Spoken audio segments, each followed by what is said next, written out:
भगवान के कार्य के लिए वसुदेव जी महाराज गोकुल गए, वहां से योग माया को लेकर मथुरा पहुंचे और जैसे ही कारागार में आए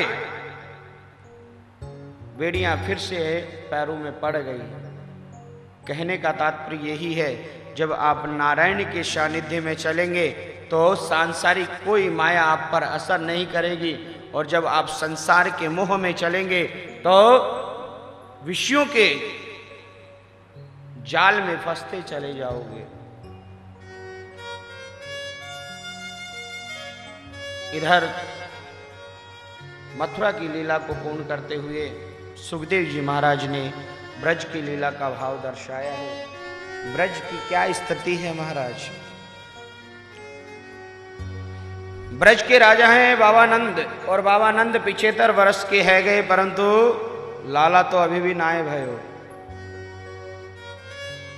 प्राय नित्य एक ही माला का जप करते हैं। 75 वर्ष का तो है गयो, लाला तो अभी भी नाय भयो।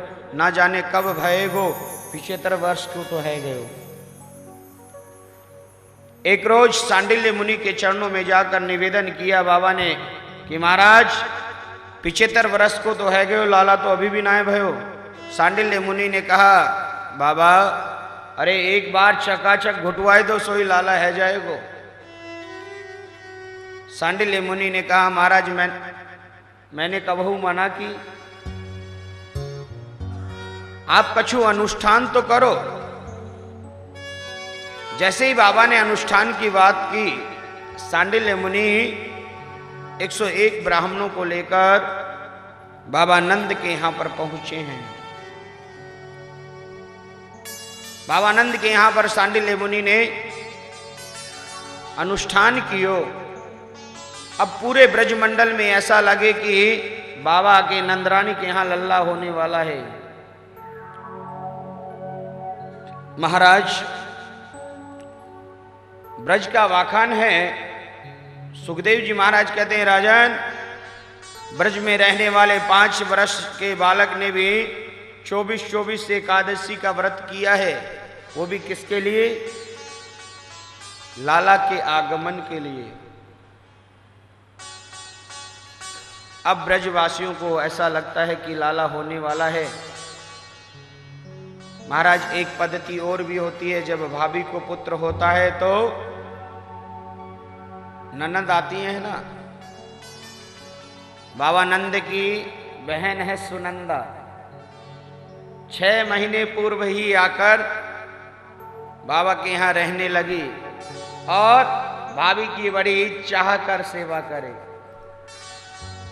क्यों? क्योंकि मन का एक ही भाव है, अगर नंदरानी को लल्ला हुआ ना तो नंदरानी के गले में जो ये 9 लखा हार है ना, ये मोको ही मिलने वाला है। निष्ठा से सेवा करती हैं।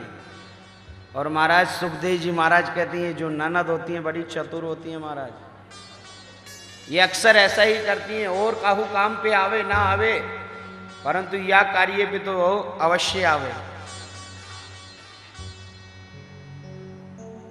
सुनंदा नित्य नंदरानी की सेवा करे और ईश्वर से प्रार्थना में एक ही मांगे कि हे प्रभु लाला ही चाहिए, लाली ना चाहिए। क्यों? लाली चाहिए होएगी तो बात तो कछु नहीं होएगी, परंतु जो वो 9 लखे हार की बात है ना, वो कैंसिल जरूर हो जाएगी।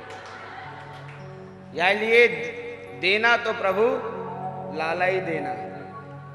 अब नित्य की क्रिया एक ही प्रभु से जप करना।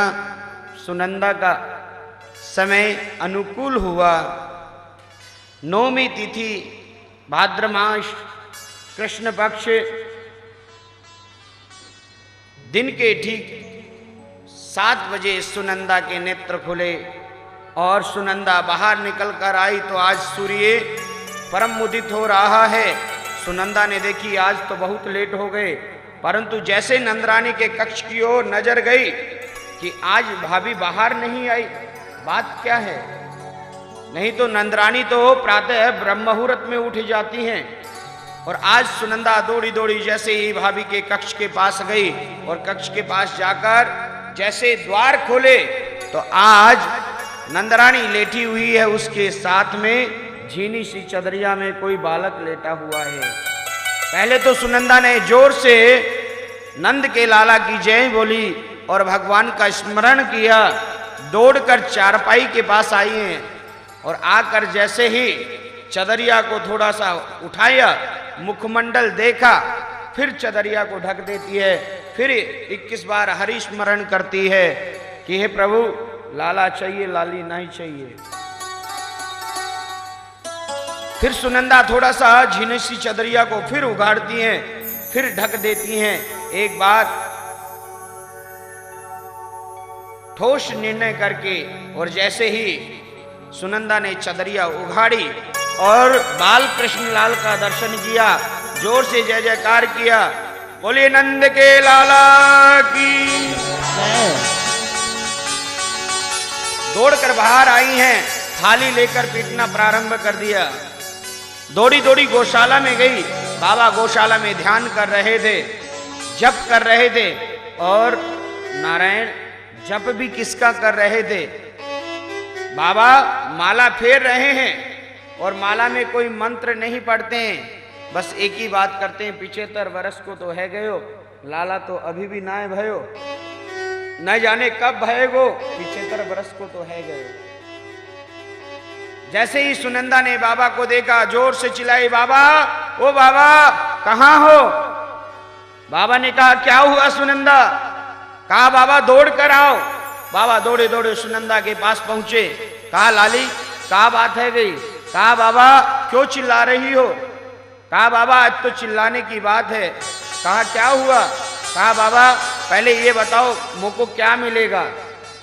कहा अरे जितना है ये सब तेरा ही तो है, पहले बात तो बता क्या हुआ? कहा बाबा तुमने जीवन में जो यज्ञ किए, जप किया, तप किया, दान किया, उसका फल आज आपको प्राप्त हुआ है। आज आपके घर लाला हुआ है। और जैसे ही नंद राज ने सुना कि मेरे घर में लाला हुआ है, मानो 75 वर्ष के बाबा 16 वर्ष के हो गए हों।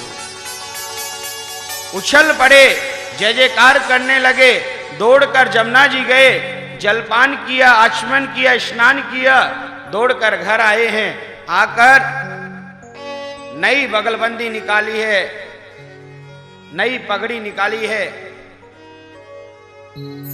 बगलबंदी को धारण किया, पगड़ी पहनी है, पीली पीतांबरी बांधी है और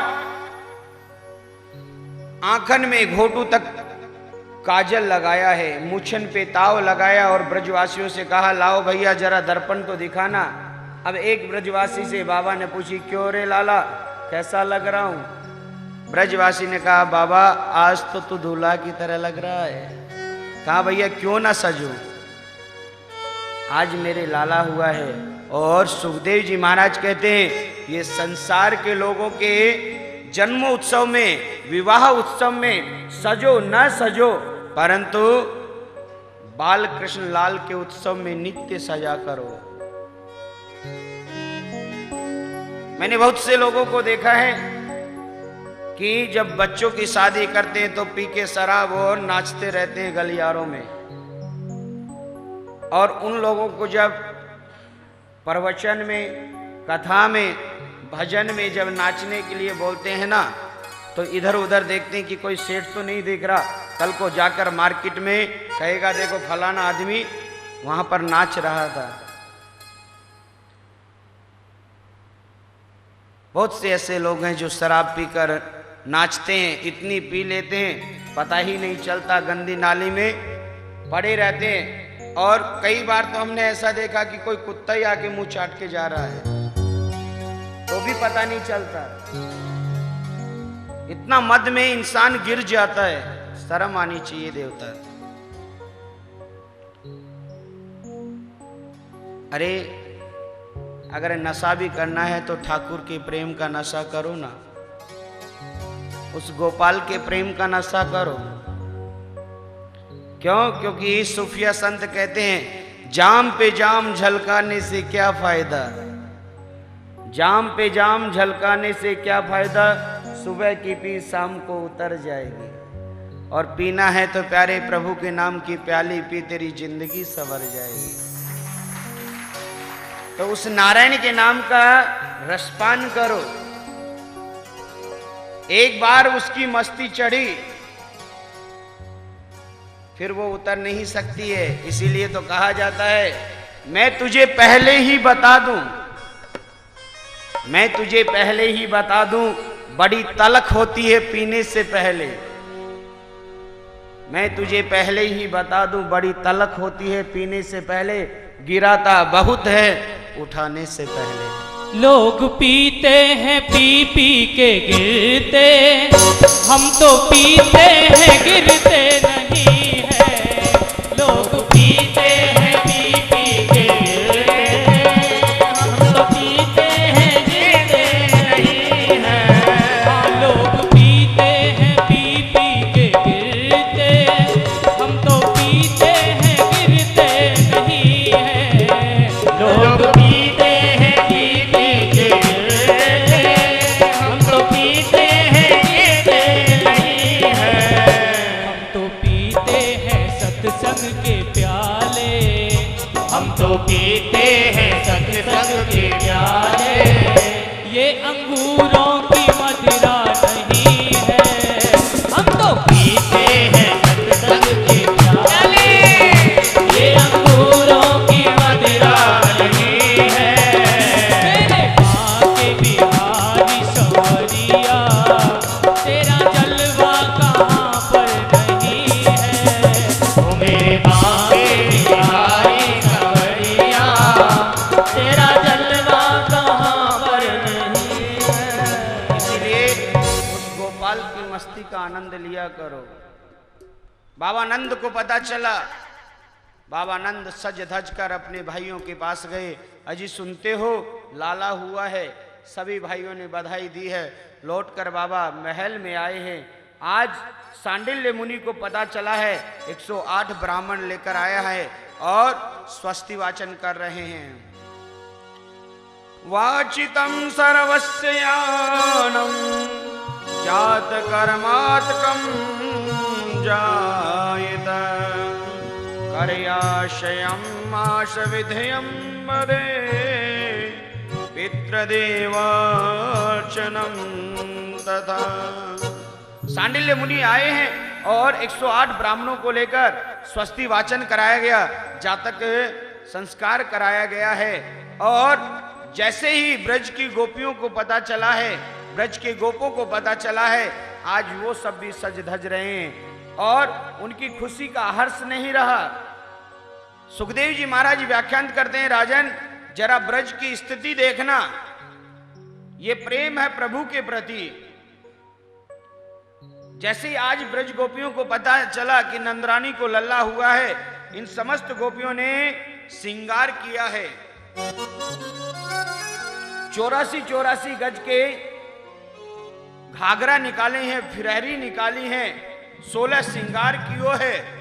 और 16 श्रृंगार करने के पश्चात चली हैं नंदरानी के महल की ओर।